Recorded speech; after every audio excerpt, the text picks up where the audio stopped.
कथेचं शीर्षक आहे अग्निदिव्य. धारप मॅडमनी रोल कॉल आटोपून सर्व नर्सेसना त्यांची कामे समजावून सांगितली. मस्टरवर स्वतः स्वाक्षरी करून त्या आपल्या ड्रेसिंग रूममध्ये गेल्या. धन्वंतरी हॉस्पिटलच्या सेवेत रुजू होऊन धारप मॅडमना उणीपुरी 30 वर्षे झाली होती. सुरुवातीचे दिवस त्यांना आठवले.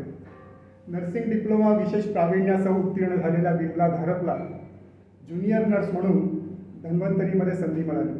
अतिशय हुशार व मनमिळावू नर्स असा तिचा लौकिक वाढत गेला.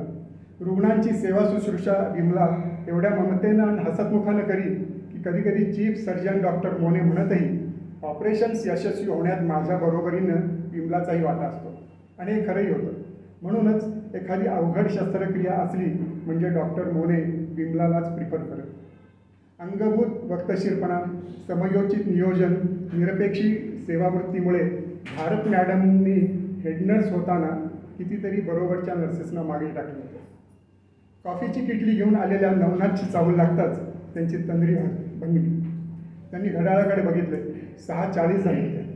कॉफी घेऊन धारप मॅडमनी ड्युटी सर्जनना फोन लावला. सर, आजचं असाइनमेंट डॉक्टर वाळिंबे यांनी कन्फर्म केलं आहे. मी पेशंटला ठीक 7:30पर्यंत तयार करते. हो हो, अनेस्थेसिस्ट देवळस्थानीचा फोन येईल तितक्यात, असं म्हणून त्यांनी रिसिव्हर ठेवलं. 30 वर्षांच्या नोकरीमध्ये कधी नाही एवढ्यात आज धारप मॅडम हलव्या झाल्या होत्या. कारणही तसंच होतं. आजची अवघड फेनेस्ट्रेटेड एट्रियल सेप्टल डिफेक्ट ही शस्त्रक्रिया केवळ 5 वर्षांच्या चिमुरड्यावर होणार होती. धारप मॅडम नर्स असल्या तरी त्यांना मेडिकल सायन्सचे अद्ययावत जर्नल्स वाचण्याची खूप आवड होती.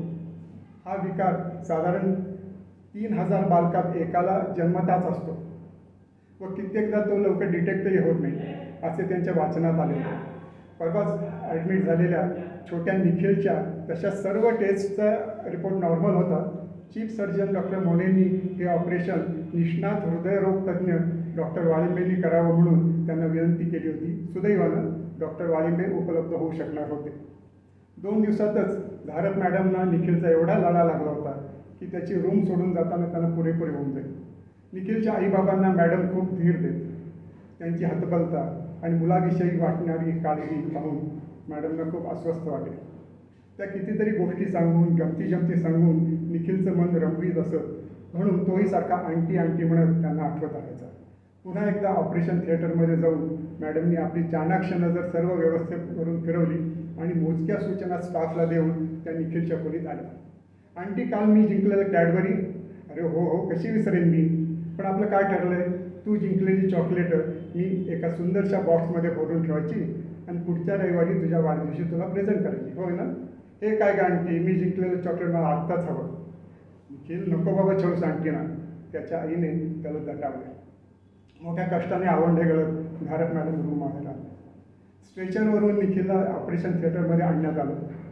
डॉक्टर देवस्थळींनी आवश्यक त्या मात्रेचं इंजेक्शन तयार करून हसत निखिलकडे पाहिलं.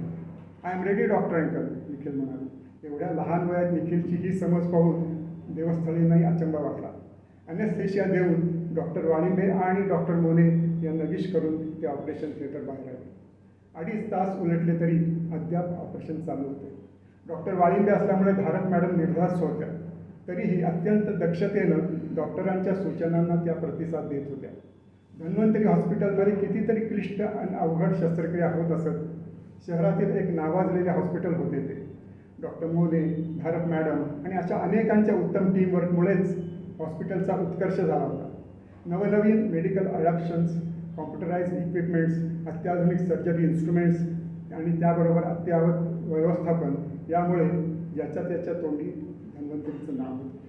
ठीक 11:30ला डॉक्टर वाळिंबेंनी माउथ गॉग काढून व हातमोजे काढून आपले सहकारी डॉक्टर मोनेच्या हलक्या आवाजात काहीसे संभाषण केले आणि निखिलला खबरदारी म्हणून अर्धा तास अंडर ऑब्झर्वेशन ठेवण्यात आले.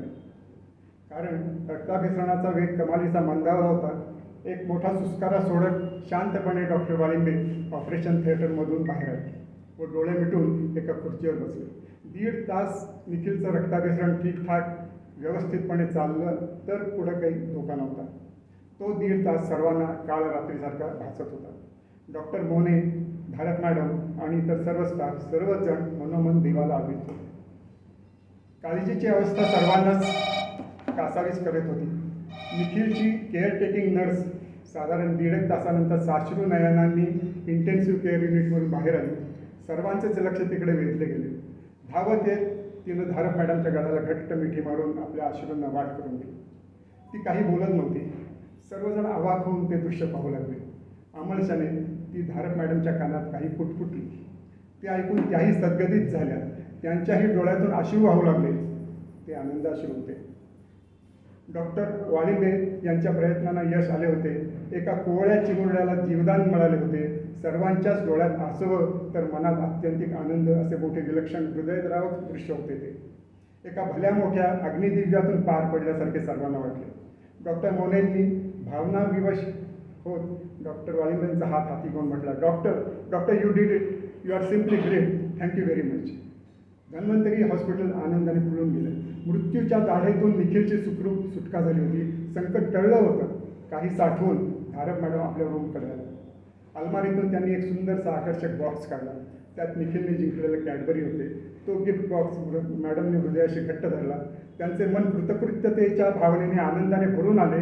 अनामिक आनंदाच्या वातावरणात तरल मोरपीस होऊन कित्येक वेळ ते तरंगत आहे.